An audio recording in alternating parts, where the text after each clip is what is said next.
Kamis malam Jumat tanggal 13 Februari ya, malam nisfu Sya'ban, namanya Lailatul Barat ya, malam Lailatul Furqan, malam pemisah nasib-nasib manusia. Kata Allah Subhanahu wa taala dalam Al-Qur'an, a'udzubillahi minasyaitonirrajim, yamhullahu ma yasha'u yuthbit wa indahu ummul kitab. Allah Subhanahu wa taala menghapuskan apa yang telah tertulis di Lauhil Mahfuz atau menetapkannya. Apa yang telah tertulis dari nasib-nasib kita di Lauhil Mahfuz, ada yang ditulis, ada yang ditetapkan, ada yang dihapus. Nabi Muhammad ketika menceritakan tentang ayat tersebut, kata Nabi Muhammad, dzaka lailatun nisf min Sya'ban. Kejadian revisinya, isinya Lauhil Mahfuz itu terjadi pada malam nisfu Sya'ban. Innallaha yanzur fi lailatin nisf min Sya'ban fayaghfir illal musyrik wal mudmin wal musyahin. Kata Nabi Muhammad, Allah memandang hamba-hambanya pada malam nisfu Sya'ban, kemudian Allah mengampuni hamba-hambanya kecuali yang musyrik, kecuali yang pecandu, minuman keras ataupun narkoba dan sejenisnya. Mudah-mudahan Allah selamatkan keluarga kita semuanya dari hal-hal yang semacam ini insyaallah. Kemudian wal musyahin, yang di hatinya masih menyimpan dendam, permusuhan kepada sesama hamba Allah Subhanahu wa taala. Itu sisanya Allah ampuni. Itu malam penting, malam nisfu Sya'ban, malam perubahan nasib. Ibu, malam revisi nasib. Nah ini nih, pada setiap tahun itu Allah punya malam revisi.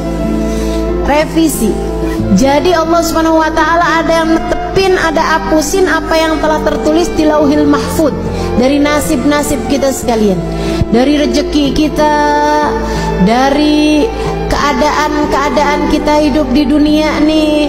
Kemudian lagi termasuk darinya adalah masalah kematian kita, husnul khatimah ataukah su'ul khatimah. Karenanya di malam nisfu Sya'ban kita diajarkan oleh para ulama-ulama kita untuk membaca Yasin 3 kali dengan niatannya masing-masing. Yasin yang pertama dengan niat Allah karuniakan umur yang berkah, umur yang panjang dalam taat pada Allah Subhanahu wa taala, umur yang panjang baiknya, umur yang panjang kebaikannya, umur yang panjang pahalanya.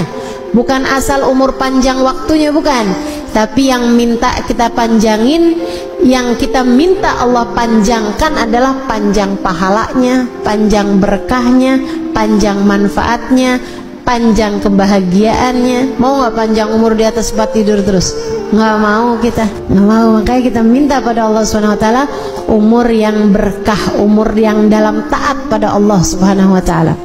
Kemudian Yasin yang kedua kita minta sama Allah Subhanahu wa taala biar Allah karuniakan rezeki yang halal, yang thayyib, yang berkah, yang mencukupi kita, biar cukup semuanya. Lagi mau ngawinin anak ada rezekinya, lagi mau nyunatin ada rezekinya, lagi pengen ngasih anak-anak hadiah karena lulus sekolah ada rezekinya, mau ajak anak-anak jalan-jalan ada rezekinya. Itu tuh yang enak tuh, rezeki itu yang kayak gitu tuh, yang mencukupi, cukup gitu semuanya. Mau begini enak, mau ini enak, mau ini enak.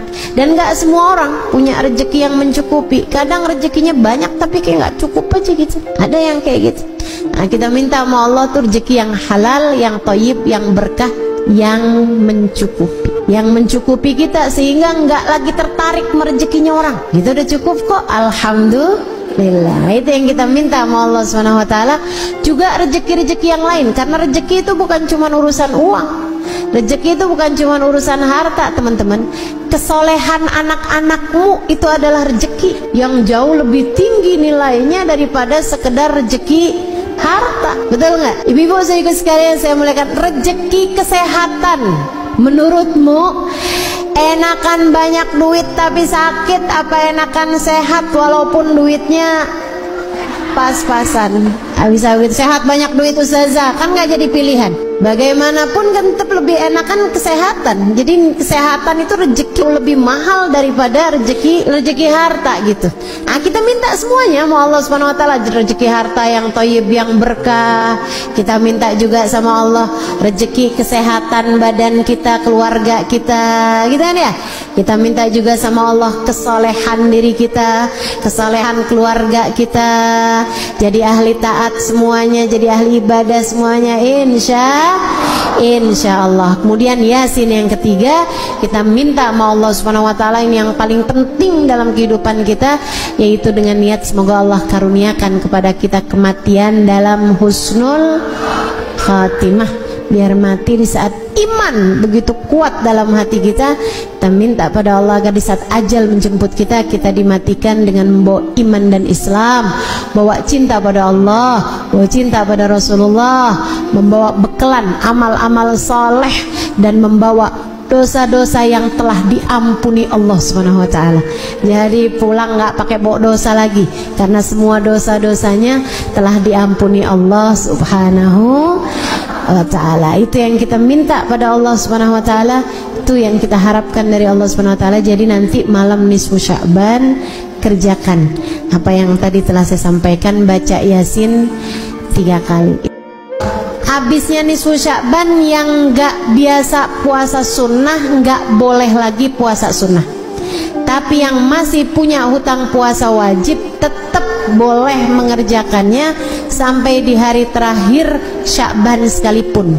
Hutangmu dari puasa Ramadan yang lalu harus dibayarkan sebelum datangnya bulan suci Ramadan.